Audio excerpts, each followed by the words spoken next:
This is what I always say, Disco, and I think it's a very valid question.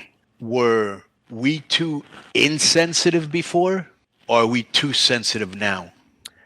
Bro, You know what I'm saying? it's funny, like because it's weird. There's this new thing I was reading too the other day about how there's like then this feeds into it too, right? 75% of the ads on TV. Okay, take a wild guess what companies are represent 75% of the ad revenue of Pharma. media. Pharma. Okay, right. So you have pharma. Okay, which is we're one of two countries. New Zealand's the only other country that advertises that lets Right. The only pharmaceutical two. advertising. Yep. Only two. And it's like as this has happened, we've seen the rise of mental health issues and suicides and stuff and everything, like all these things, And you got to be like a real kind of like you got to be like kind of like dumb to the world to not look at the possible correlation of the fact that we're allowing our country to be sedated by antidepressants and stuff everything and see the rise of mental health issues. You know what I'm saying? It's like the drug. You know how they say like they say marijuana. The worst thing, Glenn, is the people that we entrust most. Because when I was a little kid, a doctor in my house was like a big, very respected, and they still made like house calls. Right. But anyways, like maybe in some Catholic families, because a lot of Cubans, Puerto Ricans are, Catholic. Like the priest was very revered. Right. Right. The whole media thing now, the news, right. Like the farmers, the news. So and here's the thing. And so now these people that we entrusted our lives with, doctors that we trusted, had been corrupted by pharma to sell us all this and dope us up. And now what we lived and saw firsthand in the 90s, because we lived it firsthand, and what it's masticized into, with all the fentanyl, bro, it's incredible. Did you hear about the but that all started with the opioid in the 90s. Yeah. And all they did was pay off the doctors, pay off the senators, right? They passed all the laws they wanted to. They went through all these loopholes and everybody got paid, and the citizens paid a big price. They're all culpable in that. Yeah, they absolutely are. And it's like the thing is, it's like it's caused this rise in mental health issues, and people with mental health issues are. I bet you anything. And this is in all fairness to the senators, because everybody wants to make money. But if they would have known the hell that they leashed on the American, public with that opioid thing, they would have probably never taken that money, because it's a shame that we've lost so many people, or so many people in rehab, or lost, or can't get together, or overdose. Right. And it's weird. Like it's our country has a more serious problem than this than any other country in the world, but because they pay the media, we don't really talk about it. Right. We talk about all the other everything else that offends people and stuff and all that. They're like all the other problems in our country, and like you could just sit there and make the case. Because the most powerful people are culpable.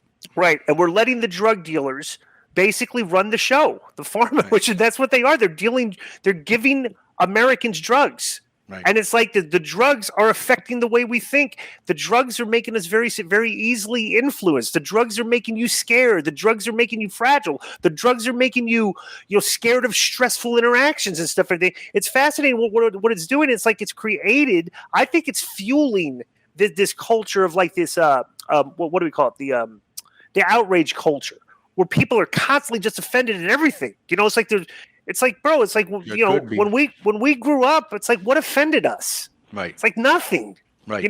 We were like something. I mean, we weren't offended. We were offended when we got by the bookers, and stuff like that would offend us. But like fans yelling at us and stuff and everything. That like fans cussing at you. It's like that did not affect us back then. Right. And it's like this generation of like they want to fight them. Yeah, they want to fight the fight. Right. That's like weird. It's like, I don't know. But I thought that was interesting that like they actually that this news site basically had to make a statement, and their statement doesn't make any sense, And there's nothing funner, Glenn, because we've both been there, where a fan gets on you and you get on the fan and you're going back and forth and everybody's getting into it, and it really, now today the fan gets into it and they're like, hey, kick them out. You know, right? Like it's like, bro, everybody in the locker interact room- with the guy and. Huh? These people, the wrestlers come back to the locker room. They're complaining about the fan and all the other. Oh, let's get that guy out of here. So, it's like there's a fan. Like I think at the AEW shows, they have a fan code of conduct. Oh, kind of, yeah. Yeah, Really? they have a fan code of conduct. Yes. What does this consist of? Try and find it, Joe. Maybe we could talk about I'd that. love But to hear this. yeah, but let's There's got to be a couple of snowflakeries in there. Yeah. But I got it. Like, right. got it? See. All right, what is AEW fan code of conduct? Like, I've never even heard of this. It's like, I know. It's like it's crazy. Can you right? imagine a code of conduct when you went to a wrestling show? Bro, You go there to go wild. Yeah. Bro, remember this all this thing started, this was the culture, right? Bro, I've been in the ring and had 10,000 people do the fetch, Right. and then we could come back from the locker room and kid would be cracking up. Right. We'd be laughing, everything's okay. Can Bro, you it's like imagine a character in ECW called the Code of Conduct? Right. Yeah. Bringing it to ECW, reading the fan code of conduct, right? Well, that's kind of what they did. What's their code of conduct now? Because the fans cuss like truck drivers at their shows.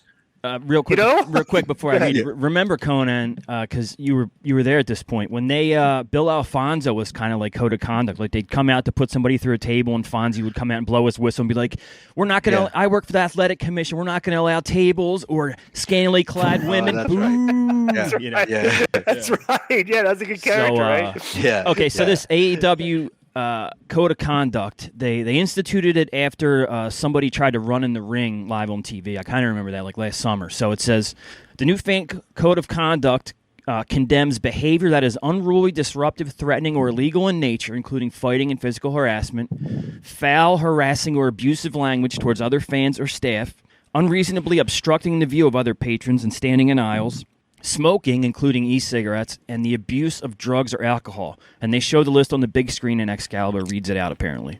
Really? That's what it interesting. says, Remember, yeah. then it's funny, too, because they had this code of conduct now, and I was just going to make the point.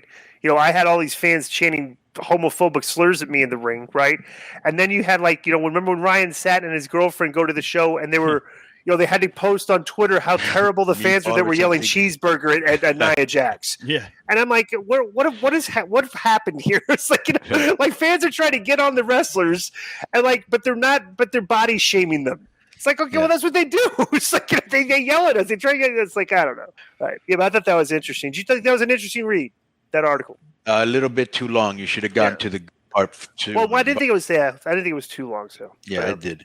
All right. There's nothing longer than my shout out to the beginning of the show, though. That's for Right. damn sure. Right. All right. So that's the thank you, everybody, by checking out the K100 talks. Become very popular very quickly. Very, if you got any questions on the topic we just discussed, send it to the mailbag. Keep the letters short so we can read a grip of them. And if you want to, if you have a topic too that you wouldn't mind us discussing, send that to mailbag. Maybe we'll talk about that on K100 Talks. So we're definitely up for suggestions, because when we let Joe make the suggestions, it's like it's like the stuff he's like copy pasted articles from Fox News. So he's some sort of cyber sex article. I use Drudge. Anti. I use Drudge Report. Do you really use Drudge? Yeah. Interesting. I never read that. Yeah. All right. Cool. All right, that's been K100 Talks. Boom. Yo, what up? This is Konnan, and I host Keeping It 100, my co-host, Disco Inferno, unfortunately. Well, I'd say you're my co-host. Listen, every Thursday here on Spreaker, we talk pro wrestling, sports, movies, music, TV, pop culture, and some politics. It's everything the rest of the pro wrestling podcasts are not. Tune in to hear myself, the superior one, educate and inform. Tune in to hear me bury Disco. That's very disrespectful. Join us every Thursday on Spreaker and keep it 100. Boom!